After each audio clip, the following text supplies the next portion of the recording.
Hey, what's up, guys? Welcome back to the ECB cast show, pod, whatever you guys want to call it. Today we're going to be talking about the big three. You know, the big three, the one big three that just happened recently with James Harden going to the Nets. We're going to be talking about all-star selections, what we think about it, and finally we're going to be talking about the interesting situation in the standings for Eastern and Western Conference. So, without further ado, I would like to present my main man Kyle. He's going to be starting us off today. Kyle, what you think, man? How you like the big three on the Nets? When you put together three guys like that who are that good at creating a shot for themselves, it opens up your offense a lot because not only do you have to always pay attention to those three guys when they're on the floor together, and that opens up shots for the other two guys and the other four guys, I should say, because all three of those guys are good spot-up shooters as well. But it gives you the luxury of being able to stagger and not only just have one of those guys on the floor at the same time, but you could even possibly have two of those guys on the floor at the same time. They gave up a lot of their depth and I think all their picks until like 2027. And I'm not sure exactly. I'm pretty sure they're all unprotected. But when you get a chance to put together three guys like this, I mean, there's really their margin for error at the very least through the Eastern Conference is pretty big. Sure, they got to play against some great interior players like Giannis and Embiid, but I don't know any team in the East that's stopping that trio, especially when they got it going.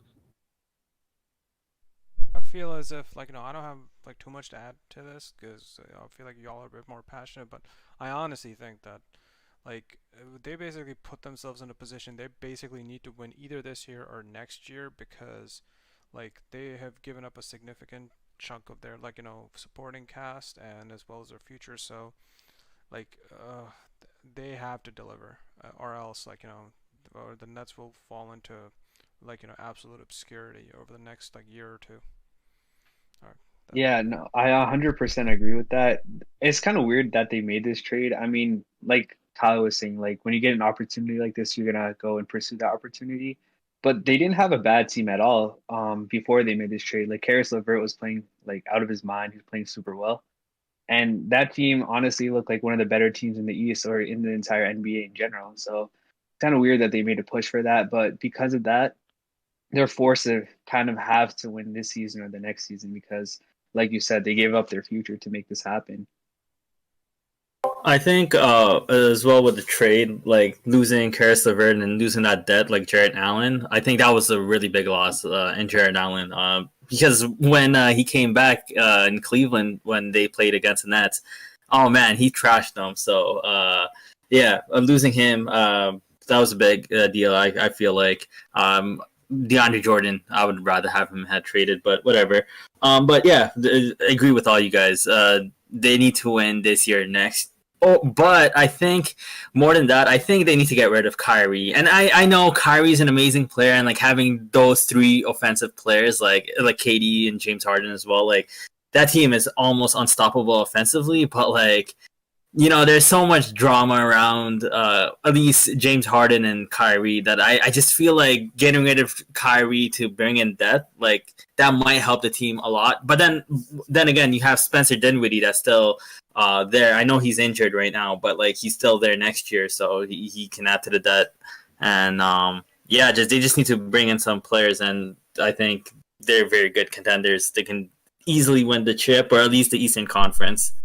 Yeah, going off of that, it just feels as if it sounds like one of those teams that it sounds super good on paper, but in terms of actual practice, how does it play out? So it's not an objective problem, it's a subjective problem. How well would they gel with each other during the regular season, let alone when it comes time for playoffs when the stakes are highest. So One thing I noticed is that these scores for the Nets games, right? They're going really high. Except like one since James Harden came in, there was like this one Miami Heat game where they were like sub 100, but most of these games are going like 115 plus. And like I found it like it's pretty crazy. It just goes to show that they're kind of dictating how the show is going to go, in the sense that this is just purely offensive game right now.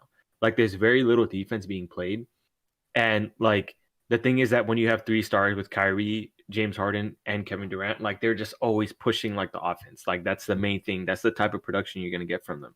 So I think it's really interesting to see how like other teams like they're having to keep up with them in terms of like offense. Like they have to keep playing offense rather than being able to settle into defense and keep the score low. So I think it's really cool how they're basically causing like this effect whenever they're playing that, it's purely an offensive game at that point. Yeah, they're going by Dan D'Antoni's like like tried and true method of like why play defense when you were up by 20 at all times. Yeah, that's true. That's true. He's, But I thought it was funny though, like how they lost to the Cavaliers. Like my man Colin Sexton, like he's been like like incrementally improving like every single year, and this year he's like really putting on a show. I'd kind of like to see his like assist numbers go up, but his like scoring is amazing, man. I'm not gonna lie. yeah, I'm glad to see him come up like that. Like, when he first came in the league, that dude was as green as grass, but he definitely has gotten better. So Mm-hmm. I mean, do y'all have 100%. anything else to put on this? Like in terms of the Nets, like I think we all have relatively the same opinion. So you guys want to move on? Mm-hmm. Yeah, sure, let's I go mean, for it. oh yeah, we can go. That's cool. All right, let's get into the best part. Okay, we're gonna go to my man Aray last. Anyone else who wants to go first? Let's go for all-star selections.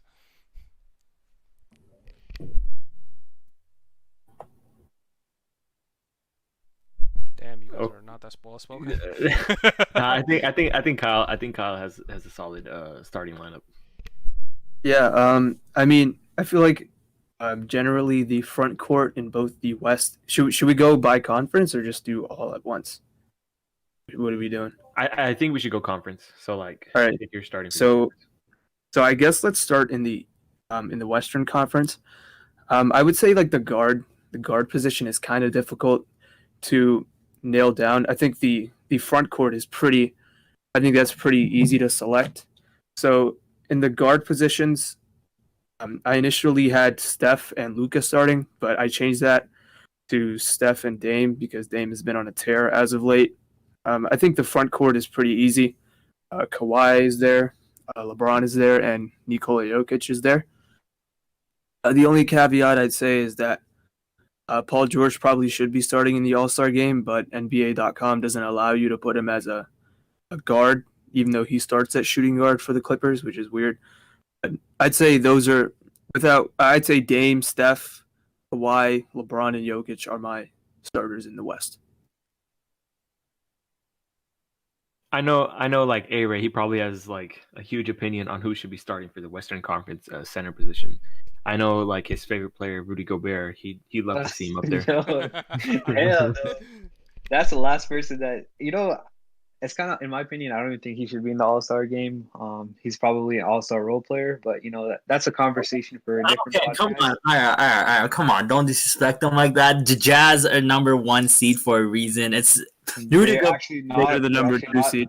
I actually have a lot to say about the current standings, but we'll get We'll get to that later. But no, come on, you can't not have Rudy Gobert in the All-Star game, not as a starter. Let's just kind of agree to disagree for that, because we're talking about the starters right now. So I guess we can all 100% agree that Rudy Gobert should not be an All-Star starter this year, right? I could agree with that. Word. But yeah, honestly, I'm looking through all of our selections. We pretty much all have the same front court for the most part. Jokic, LeBron James. I have Paul George over Kawhi, but Kyle pretty much said the same thing. But I'm not gonna lie, Paul George has been playing pretty well this year, so that's just my personal take. And Luka is a guy I have as a guard. I know a lot of you guys also have Luka, but he's definitely a guy he hasn't been so. That's the thing about his stats, is that he's putting up numbers, but he's not doing it in the best of efficiency, and his team's also not even in the playoff race as of now. But I think he's gonna kind of get in the groove, and his team's been through a lot of health and safety protocols, so I can't really put it all on him. But he's definitely got to get his numbers up shooting wise to kind of be an all-star starter. You know what I mean? Plus, the Mavs are like 13th in the Western Conference right now, or something. You talking about his efficient for Luka? Yeah. Eric. Oh, okay. I mean, I would agree. My starting lineup is pretty much the same in the front court. You got LeBron, you got Kawhi, and then you got Nikola Jokic. I think Nikola Jokic really has solidified his position as like, I don't want to get into like a debate, but like at least in the West, he's probably he is like the best center. In the West at least. Like this man is putting up monster stats. Like he's not even putting up triple doubles like that. But like he does have a few, right? But his numbers are insane, man. Like it's crazy, dude. Like Nikola Jokic has been a beast lately. LeBron, I feel like at this point, if you don't have LeBron in the All-Star game while he's like in the league, like do you even have an All-Star game? Like this man has been in the All-Star game for like almost his entire career. And then we got Kawhi. I think Kawhi is just solid, man. Like ever since he like left the Spurs. Wait, I don't want to get like into. I don't want to get my feels real quick. No. But like, you know, when he was in the Spurs, he was coming up. I feel like he's reached that like superstar level where he's like it's like a given. Like Kawhi's a beast now. For the guard position, I had Luka, just because I feel like Luka has that like the style or like that showmanship. And I had DeMar DeRozan as the other guard just because I gotta support the Texas Spurs, heavy. you know what I mean? DeMar's been really good this year. Yeah. What I have noticed is that while the Spurs are mostly young now, like whenever it's crunch time, they always give the ball to DeMar, and he's been consistently delivering. So I really like that about DeMar. But if I would replace DeMar, it would probably be with Steph. That's from my Western Conference. So I agree with you guys. So Steph Curry, definitely a starter. He's amazing to watch. Kawhi Leonard and Paul George, I just feel like they're both interchangeable between each other. It's just a popularity vote between them. LeBron James definitely has to be there, and Nikola Jokic has been balling out. Now, I left one position out. There was the second guard position, and I know Kyle said Dame Lillard, but I just want to know why you're not saying Luka Doncic, because I just feel like he definitely should be a starter. Like, I know Mavs aren't doing great, but like, well, why don't you have him there? I mean, so at the start of the year, Dame started off a little bit slow, but since CJ got hurt and CJ was having a great year as well, he was, I think, up until when he got hurt, he was the Blazers' best player. But since then, Dame has really been on a tear. I mean, last night he scored, and if you guys know me, I don't like Damian Lillard, but I gotta respect him. He's playing really well right now. Capped off last night with 6 points in 6 seconds to beat the Chicago Bulls at the buzzer. On jump ball. I mean, I think winning should matter, particularly with like starting. You'll see that in my Eastern Conference All-Star starters, but the Mavericks right now are 13th in the West, and they've lost 5 in a row. The Blazers, sure, they're not a super high seed, but they're 7th, and they're missing like 3 of their starters. Nurkic is out. What's his name? CJ is out, and I believe someone else was out until just recently. So that's why I think that Dame should be starting. Plus, his numbers are amazing as well. All right. So I agree with you in some of the things that you're saying, but it's just like Luka Doncic was the starter last season, and I'm just looking at the stats from last season and this season. They're very identical. And, you know, he was like, I just feel like people aren't amazed by him because he's not carrying his team to like a LeBron James level, but like his stats are still up there. Like he's like, I still think he's a superstar. I still think he's a show. Like he's a player that you'd love to see. If I was to put Dame in there, I'd probably replace Steph Curry. Even though I know the Warriors and the Portland Trailblazers are doing better than the Mavs, it's just like, I don't know. Stats wise, Luka Doncic is looking much better. And like I just feel like Dame Lillard, yeah, he's been amazing, and he had that game winner yesterday. That was amazing. But I don't know. I just feel like Luka Doncic just has to be there. Yeah, Luka's putting up the numbers, and I don't think it's a stretch to say that obviously Luka has not peaked yet. That's not what I'm saying, because he can obviously get more efficient and become like a better season passer and such. But in terms of like production, like there's a case that can be made that like he's not gonna put up more than 30 points per game in his career. He might, like for a season, he might not average more than like 9 rebounds and 8 assists. I mean, which is what he's doing this year. So there's a case that can be made that like production wise that he won't get much better. He can probably become a better passer, turn the ball over less, become a better 3-point shooter. he's not really shooting well from 3 this year. He's shooting 29% on 7 attempts. And again, I just want to like echo my point that I think winning, particularly with the starting position in the All-Star game, should matter. Like, he's no doubt going to be an All-Star this year. I just think it should be as a reserve because the match, like I said, 13th. Well, sure, yeah, I understand as a reserve, but again, the all-star starters are always a popularity contest. That's my opinion on it. But like, for example, last year you seen Bradley Beal, he got snubbed just because his team wasn't a winning team. Like, I don't know, that seemed like that winning shouldn't be a criteria for like the All-Star game, because when we could talk about like NBA awards, like the MVP and stuff, that's when we talk about winning. And like All-Star, I think should just be like the best 15 players. And I feel like Luka Doncic is a much better point guard than Dame Lillard and even Steph Curry. Actually, I'm not gonna say that, but at least Dame Lillard. Yeah. I was slipped up. That's a debate. That's a debate, but that's a debate for another time. But yeah, I just feel like he's like top 3-point guard for sure right now in the league, and even though he's so young. So yeah, that's why I would have him in the starter. I think this is similar to the argument that Kyle makes whenever he talks about Russ, right? Like, Russ puts up the stats, we know that, but his efficiency isn't up there. So I think this kind of plays into the same type of thing where, like, Luka has the stats. Like, he's a monster, dude. Like, he's like a walking triple-double. And plus, like, he doesn't rely on his athleticism to do that. He's like clever. Like, he knows how to play, right? And because of that, he's able to put up those monster stats. But again, that efficiency, the winning percentages, it's not adding up. So I understand the point that Kyle's trying to make. But I would still keep Luka in there just because, like, Luka has a lot more appeal than Dame does in terms of like popularity. Honestly, you guys made some pretty good points. I just want to say on one thing about Luka before we move on to the Eastern Conference. And you guys have a point. Like, he does kind of resemble Russell Westbrook to a certain extent. He's putting up monster numbers, like you guys are saying. And I don't know if you guys know this, but he's actually shooting less percentage from 3 than Russell Westbrook is this year. So that's just something to keep in mind. So That's fascinating. That's fascinating. Yeah, no, it's just like we bag on Westbrook for being a bad shooter or being inefficient, but Luka's kind of going on that same kind of trend line. You know what I mean? So it's just something to be aware of. And Luka also doesn't have much help, so that might be a reason why he's putting up a lot of points.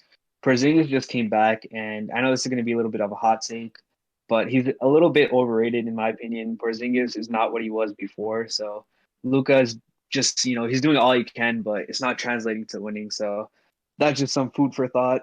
Just real quick about the overrated comment. I kind of agree with you, and I see where you're coming from, but I wouldn't call him overrated. I think everyone just has higher expectations of him just because, the unicorn, he was like being that 7-foot player and like having his skill set, like you expect him to do a lot more with that. So I think we expect more from him, but I wouldn't say he's overrated because no one's like looking at him like being like, oh, he's all-star, but he is all-star capable. That's what people are saying. So I wouldn't use that term overrated. That's all.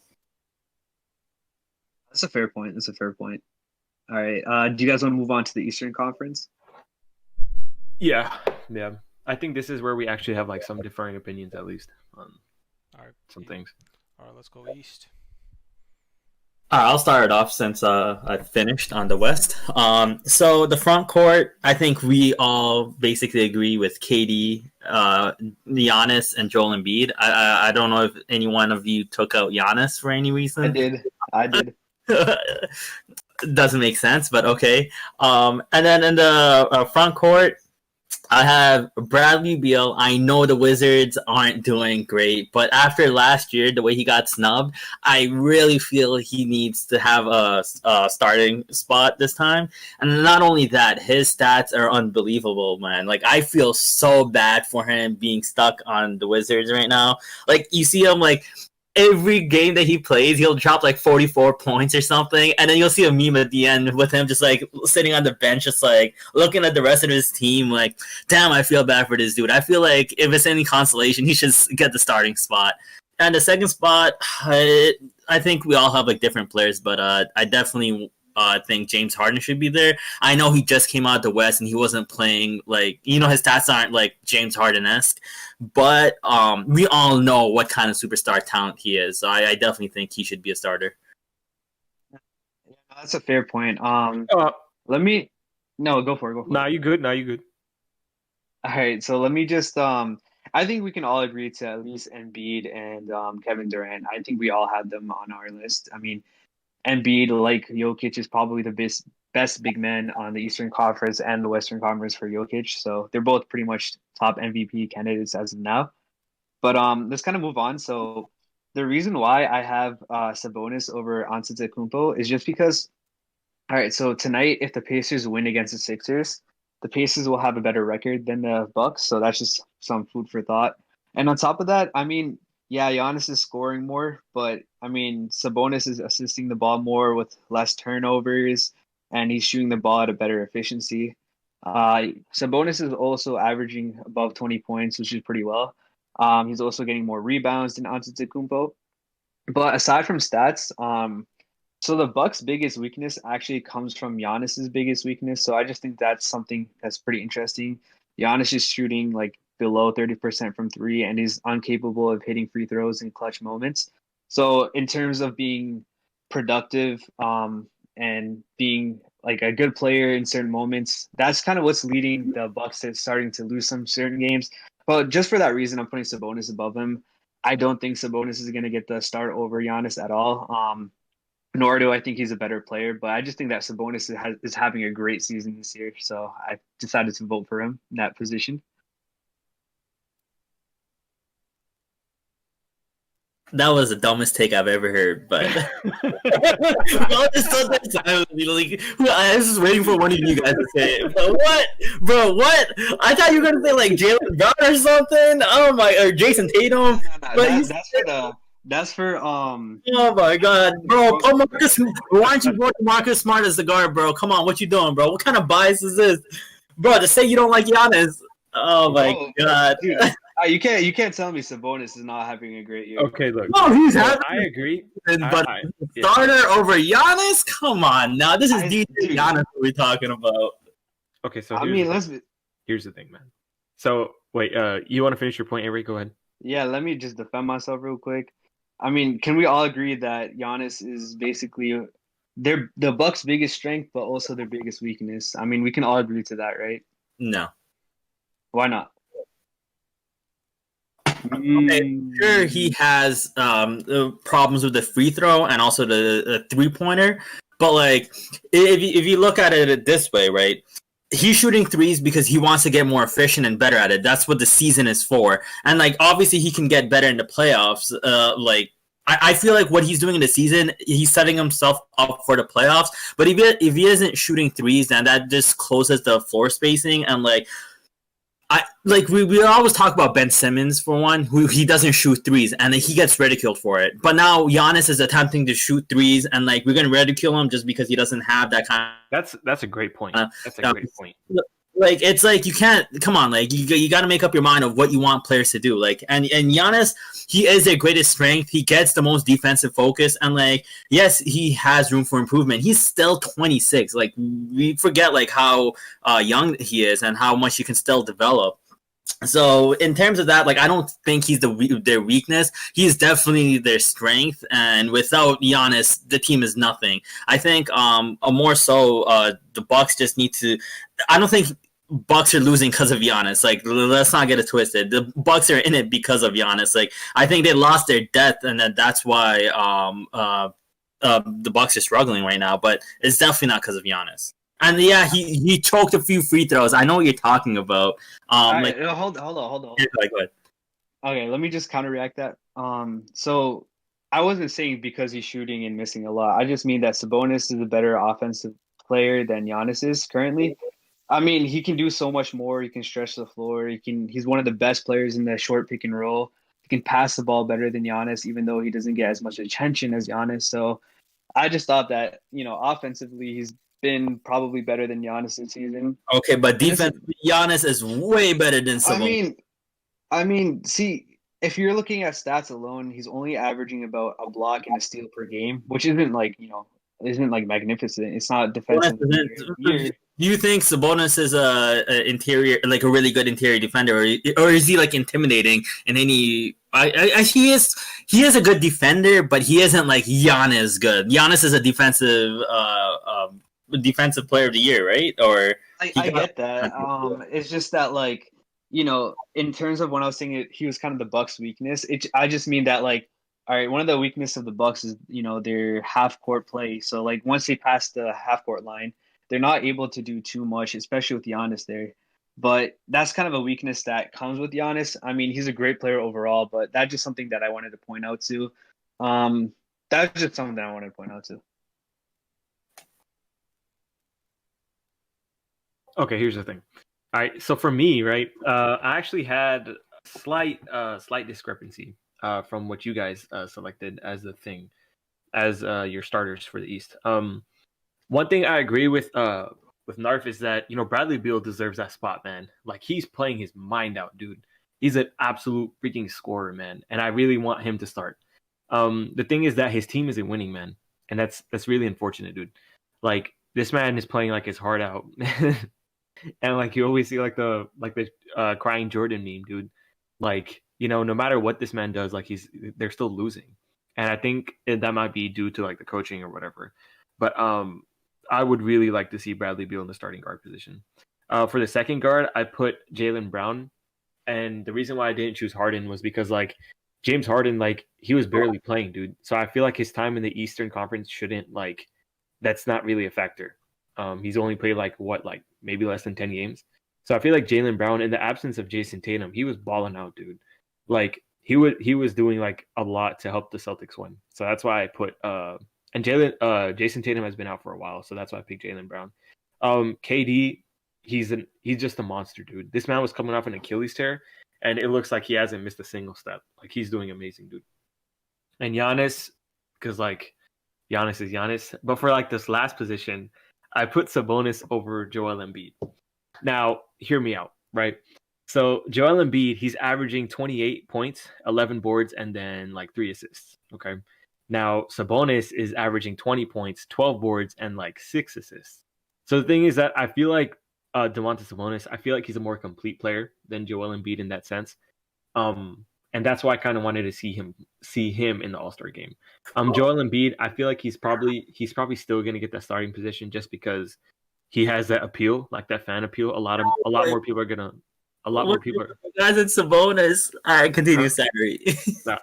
I was saying he's probably going to get picked up, but I'd rather see Sabonis there just because like he's a more complete player. But if we're going off like fan rankings, definitely Joel Embiid probably going to get the spot. But I want to see Sabonis in there. My guy, bro. I mean, okay, look. People, he's improved, bro. What are you guys saying? Oh my god, I cannot. Oh wow, this is mind-boggling. Have you seen Sabonis play, bro? He's a beast, bro. He is a beast. I know he's a beast. I'm not denying that. But the fact, have you seen Embiid play and Giannis play? Like, when you think beast, you think about these huge 7-foot tall players like Embiid and Giannis. You don't think about Sabonis. I mean, Sabonis, he's a great player. Don't get me wrong. But, like, come on. What Embiid is doing with Philly, like, if we're talking about winning, Philly's literally winning just because of Embiid's play this year. Like, this dude is demanding the ball, getting in the post, bodying people. You're having, like, 3 players trying to drag him down just so they can stop him in the post. Come on. You're not putting Embiid as a starter.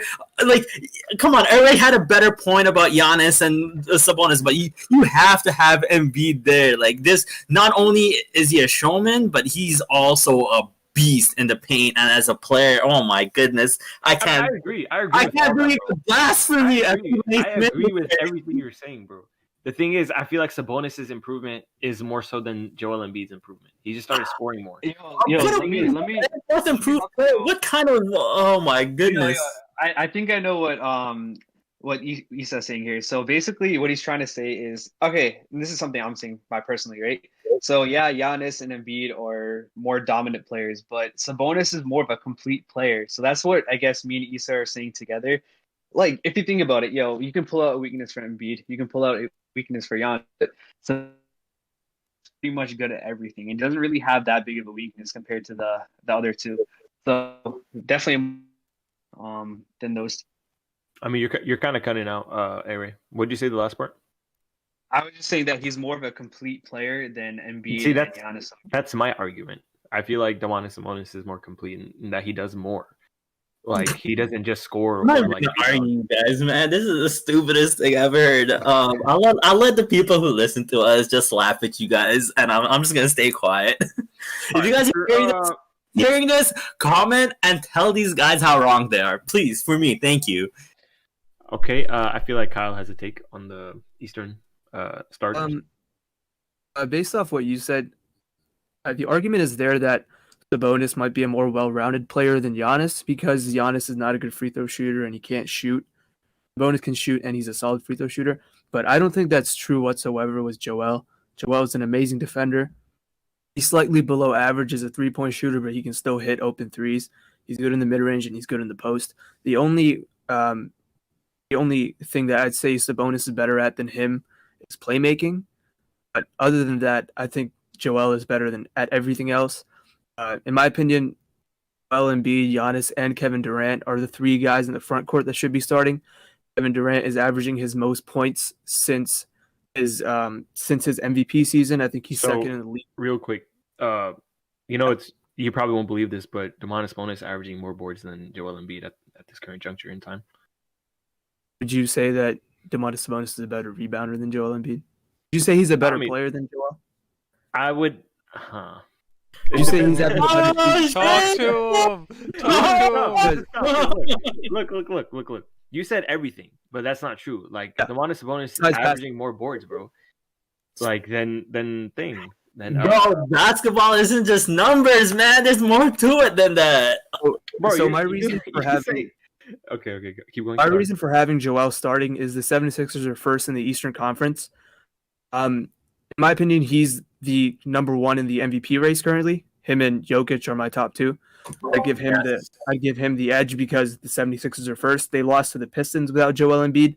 And another reason I'd say that Joel Embiid should be starting is as great as Ben Simmons is defensively, he's one of the better defenders in the league. He's kind of struggled on offense this year. Some can make the argument he's regressing, but he's definitely struggled to say the least. And I mean, they've had some big wins. They just recently beat the Lakers, and Joel Embiid was doing his thing. He was giving everybody problems. And Kevin Durant, the reason I said he should be starting is he's second in the league in scoring currently, most since his MVP year. I think he's top 5 in the MVP debate right now. The Nets are second. Giannis, I mean, the case can be made Sabonis is there, but Giannis is having just as good of a season, even though Sabonis is very underrated and he's having a great season as well. And my guard position, I think this is where we will, I think I'll get some disagreements. I think one of the starting guards is Jaylen Brown. Jaylen Brown is, I believe the Celtics are second or third currently in the East. I'm sorry, they're fifth. Yeah, because they lost last night. But Jaylen Brown has been awesome this year. He's been the Celtics' best player so far. Jason Tatum was out because of health and safety protocols for a bit. And Jaylen in that time has really blossomed and become awesome. This is where we'll disagree. So I agree that winning shouldn't really be bars. He's been he's really blossomed and he's awesome. That's awesome. Well, that's sorry. Go ahead. You're good. So while I do agree that All-Stars shouldn't winning shouldn't determine who should be an All-Star, I do think it matters when talking about All-Star starters. That's why I didn't have Bradley Beal as a starter. I do think he's an All-Star, but I'd have him come off the bench for Kyrie Irving. So last year, Kyrie only played 20 games, and that was up until that point his best season of his career. This year, he's been even better than that. He's averaging more points. He's averaging just a little bit under in terms of rebounding and just a little bit less, can assist less than his career best. And that's because James Harden has been added to the team, and James Harden a lot of the times is a primary ball handler because he's a better playmaker than Kyrie. But the Nets are currently second in the Eastern Conference, and Kyrie's having an amazing season. That's why I think he should be starting over Beal. So if we're using, I'll just make one quick point. So if we're using like winning percentages, then Kyle's completely right. But I feel like Bradley Beal, the way he's playing, bro, I feel like he's better than Kyrie Irving. Just in my opinion, like, dude, this man is like trying his hardest, bro. Scoring like 40, 30, 40 a night, dude. Like, come on, dude. Like, this man is like playing his heart out, man. Obviously, if he had like more viable options like on the team, then it would make sense he'd be scoring less. But like, I feel like Bradley Beal deserves a spot over Kyrie, man. But if we're going off winning percentages, then Kyrie would be starting over him. So I actually disagree with you. Even though I said Bradley Beal should be a starter, I agree with Kyle on his reasonings. I feel like they're completely legit. Kyrie Irving is having an amazing season, and like they're winning, and having two other superstars on the team and still putting up the stats that he's putting up, like it's still incredible to see. So I don't think Bradley Beal is like that. Point that you said Bradley Beal is a better player than Kyrie. I think Bradley Beal is an amazing talent, but he's not better than Kyrie. I think his stats are not only because he's on a bad team, but like I just don't see him and Kyrie being in the same like level. So I completely disagree with you there. That's all I wanted to say. I just for me, I had winning as like a big, like, I don't think winning should determine who should be an all-star, because I agree. I think Bradley Beal should have been an all-star last year as well, but I think it should be a determining factor in who starts. That's why I'd say KD and Durant should be starting in the all-star game. They're both on the second best team in the Eastern Conference, and Kyrie, as great of a year as Beal is having, the Wizards are like either 14th or 15th in the West, in the Eastern Conference, and they stink. So if that's here's the thing, bro. On a team with Russell Westbrook, right? You'd expect him to be hogging like everything, right? This man freaking Bradley Beal, he's averaging almost 35, 5, and 5. Okay, Kyrie's averaging like roughly 28, 5, and 6. So like, if we're making it based off the stats, like Bradley Beal is like way up there, bro. Like he's better than Kyrie right now. Because he's doing more than Kyrie. I don't know what else you want me to say. He's doing more than him. I don't think Kyrie's a bad player at all. They're not winning. I think, I mean, okay, yeah, they're not winning. But what can you say, man? I mean, the thing is that Kyrie missed like a huge chunk of the season too, like so far. He only missed like games. Was it like a couple weeks, right? 6 to 7 games, or like 8 games at most, I think. Yeah, so it was roughly like 2-3 weeks. He missed 2-3 weeks, and Bradley Beal has been there like the whole time, dude. Like I feel like if we're going off stats, Bradley Beal's got to be in there, man. Well, if we're talking about winning, though, in the West, yes, if we were having, if we're talking about winning, and we were like arguing about the guards that are in the West. If we're talking about specifically winning, I think Donovan Mitchell should be a starter in the West, because right? That's what I'm saying. Like, we're talking about winning. Like, then honestly, like, why are the Jazz winning? I get it; they have an amazing team. Everyone's playing great. But like, I feel like either Donovan Mitchell or Rudy Gobert should be given credit for that, because they're the stars of the team. But the bigger star is Donovan Mitchell. So like, I'm just saying, if we're going off winning, Donovan Mitchell should be a starter as well. That's definitely a good point, and something I definitely thought about, particularly with the Jazz being on this win streak that just ended today. Donovan Mitchell started off the season a little bit slow, but during that streak, he definitely picked it up. I would just say Steph and Dame have been a lot more important to their team, because behind Donovan Mitchell, like, I think the Jazz right now are like number 1 in the league in 3-point shooting. Mike Conley is having another bounce back year. He's been really good. And last year he was butt, man. I'm not gonna lie. Last year he was terrible. Yeah, he's been awesome this year. And Rudy Gobert has really been really good as well. I think he should definitely be an all-star. I wouldn't say starter, because Jokic has been like an MVP level player, which is the only reason I don't have Gobert starting. But that's definitely a good point. I just think, what's his name? I just think Steph and Dame have been more important to their teams, while putting up similar to better numbers. Agreed. So are you saying Bradley Beal is less important to the Wizards than Kyrie is to the Nets? I mean, you can't tell his importance because they suck with him and suck without him. So. Bruh. I mean, I feel like if Bradley Beal wasn't there, I mean, they already are like close to the bottom. Are they at the bottom? Bro. I think. No, yeah, they're the worst team right now. But yo, oh my gosh. you know what's happening, bro? Bro, Westbrook is bringing them down, bro. He's giving a negative, bro. Bro, yes. I'm just kidding. I'm just kidding. But all jokes aside, I kind of agree with you guys. One thing that I kind of hate about the All-Star game is that winning is such a big factor, and for that reason, Bradley Beal probably won't be an All-Star starter, even though he's been one of the better guards in the Eastern Conference. So yeah, I don't know if Bradley Beal will probably make an All-Star game, but I guess we can all agree that. Come on, starter is a popularity contest. It's not about winning or losing. It's about how many fans you got. And I think Bradley Beal got a lot of fans this season. More than Kyrie? Well, Kyrie obviously has those fans, but I think he's gonna get a lot. Kyrie got those weird fans, bro. They be like flat Earth and stuff, bro. These stupid dedicated supporters, bro. Yo, Trae Young? No, I was kidding. No. I just wanted to. Trae Young is good, bro.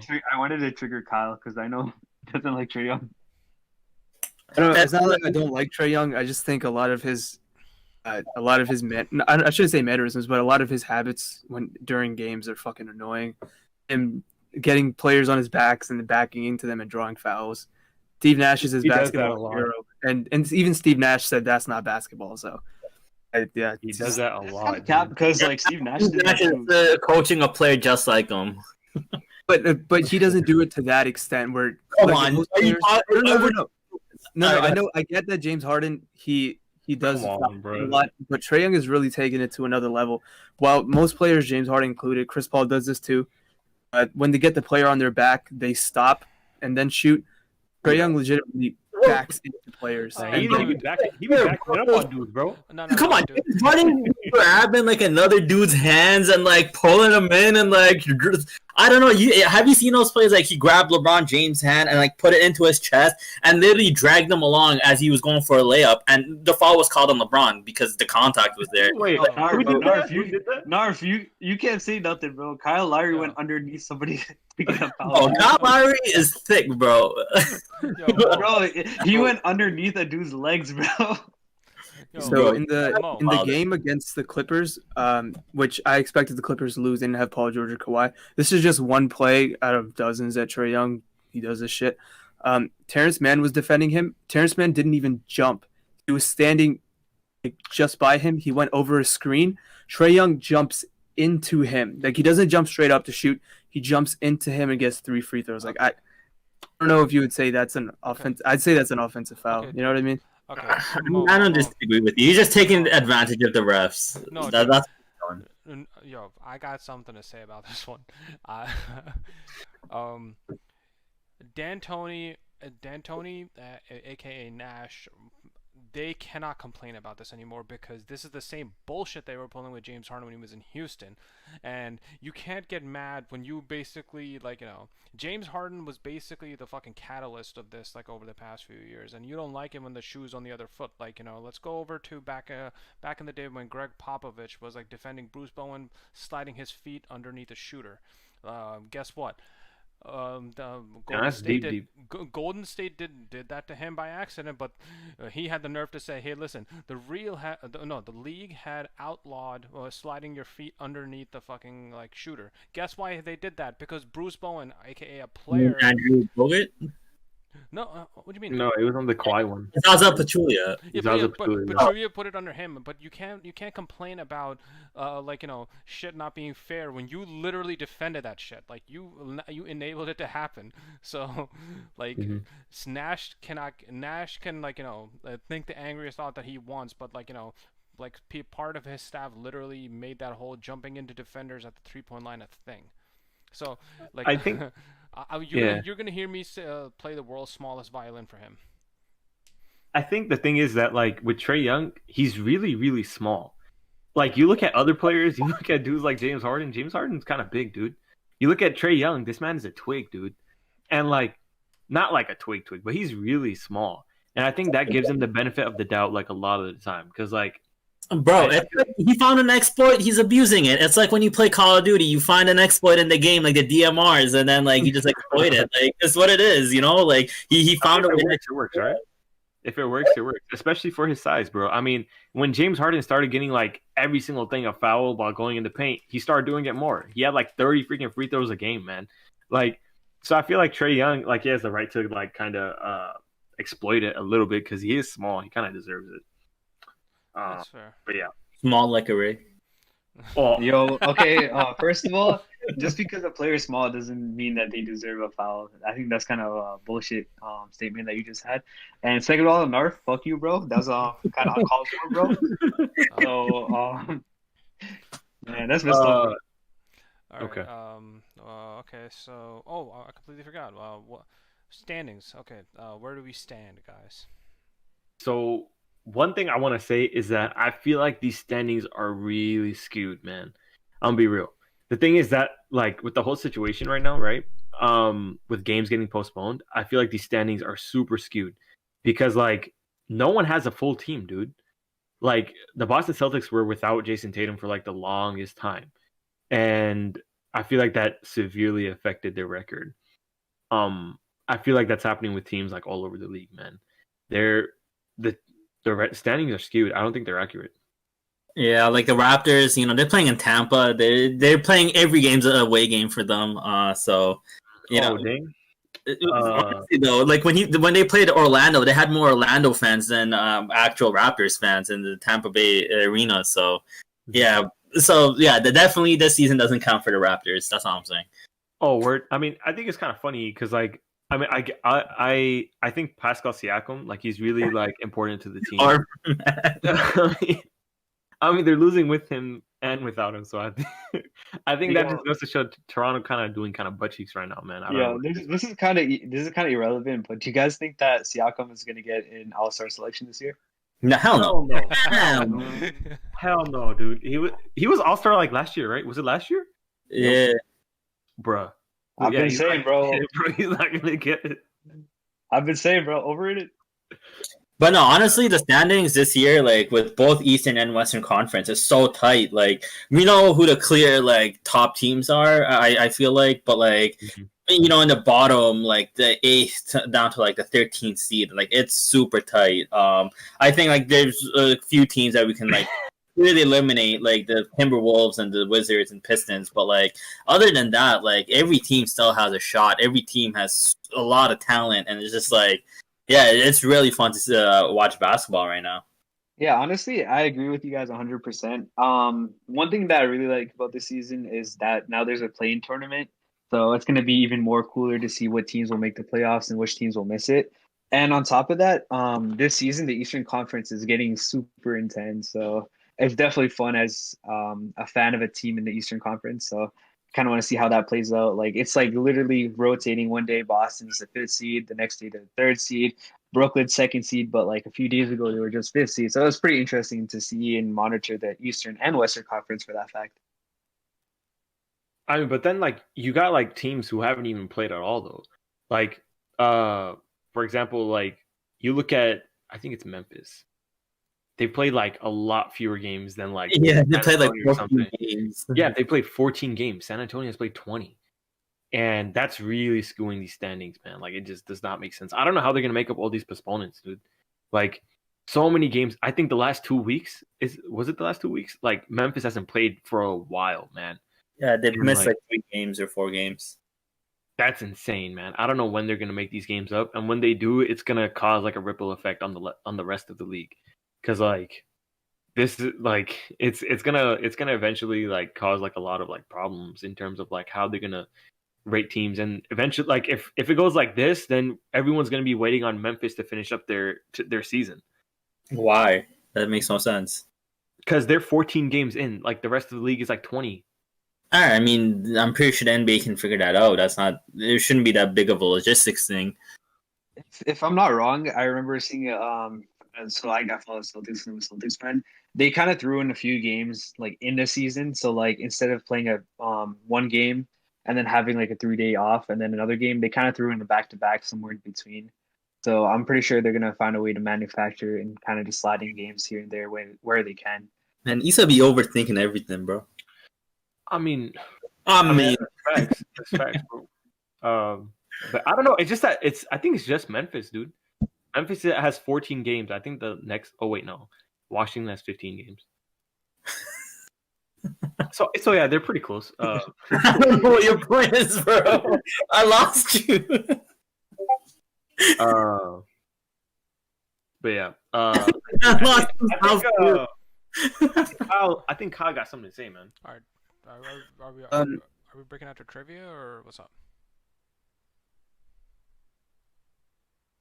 Let's go for it. Wait, what are we doing? Trivia. Oh, okay. All right. Word. Oh, the question for today is 1997, the Washington then Bullets changed their name to the Washington Wizards. In that draft, who did they draft in the second round?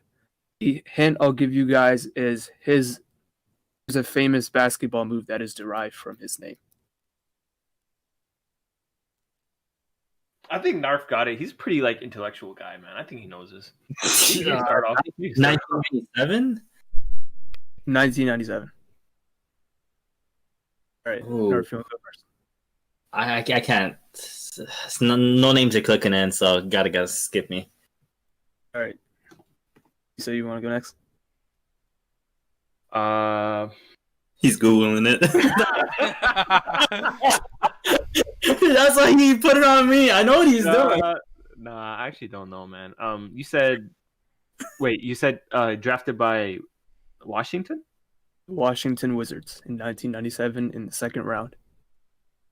In the second round, bro. That's kind of deep, man. I don't even know how you figure this stuff out, man. Like you bring like the toughest questions, bro. Like this is just you. This is like only you can answer it. I'm gonna pass, bro. I have no idea. I'm gonna say T-Mac or something. Bro, All right. Yeah, Aray got it. My man, pretty smart. bro, I think Shaman should go before me. I'm still looking at something. I don't know, man. Tim Duncan? I feel like he got traded. So the Euro step, I'd say Manu Ginobili. With the, yeah, I think it's in like 2002 or something. So I don't know, man. he was I believe he was a second round pick, but I think he was drafted a little bit later. Ari, you want to go next? I mean, the only person that I know that has a move named after them is like Alex English, but like I'm pretty sure he was drafted way before that. So I don't know. I'll do it with him. All right. So nobody got it. The answer is God Sham God. You know what's crazy? I just found it. I just found it, dude. That's crazy. I was searching God- it up on his name Google. was I knew God? the answer. I knew the answer, but I didn't want to say it. His name was God? What kind of name is that? This is the first time I've heard of God Sham God. I've heard of Sham God, but I've never heard of God Sham God. That's his name, bro. Oh my god. Yo, bro. God Sham. obviously, like some of us weren't alive at that time, so like, Kyle, my guy, was he a good player, or was he just known for that move? I wasn't alive at the time. How would I know? Okay, so I was let's alive at that time. yeah. His career, yo. Games played 20 points, 3.1 assists, 1.8, bro. This man was a beast, yo. He Yeah, played bro, 20 he's still games, gonna. He played 20 games, man.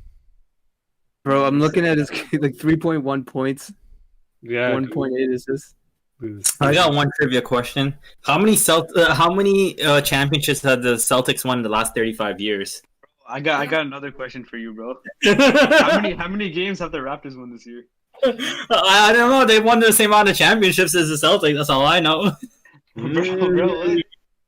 Is it And actually Celtics ain't winning any championship anytime soon. Now it's Marcus Smart on that team. They're bro. Okay, their team that the Raptors played was basically disabled, bro. So like, The Celtics didn't go to the championship. If they beat Raptors and went to the championship, then they could have gotten the same thing. But they didn't. So it sucks to be you. all right, guys, I think we should wrap it up. I have to do All right, this right wrap it now. up. All right, Wrap it up. Ari, you got the socials, brother? All right. All right. Appreciate you guys for listening to our podcast. So you guys can catch us on YouTube at the East Coast Browncast. We're also on pretty much any platform that you guys listen to your podcast: Google Podcasts, Apple Podcasts, Spotify, pretty much anywhere. And we also have an Instagram and Twitter by the handle of ECBcast. So we do some posts here and there, do some tweets. So if you guys want to check us out, do that. And also leave a comment if you guys have any questions or anything like that. You can go to our YouTube, or you guys can email us. And if you guys have like something like a hot take or something like that, hit us up on Twitter, and then maybe we'll mention it in the video. That, guys, is pretty much it. So catch you guys in the next one. Peace. All right, take GG's to Esau for beating me in fantasy. Got you. Don't worry. Oh, wow. Damn. Yo, unless you're gonna be 5-1 after this week in fantasy, don't talk to me. It's really me and Issa can talk now. No, so is Issa. Issa's gonna be 5-1 too. Yes, sir. Yes, sir. This I'm gonna man be Narf, 1 bro. and He 5. was saying he was the best, bro. Get out of here, man. Bro, my players are hurt, bro. Yo. Get out of here, man. He lost to me Fucking when his players were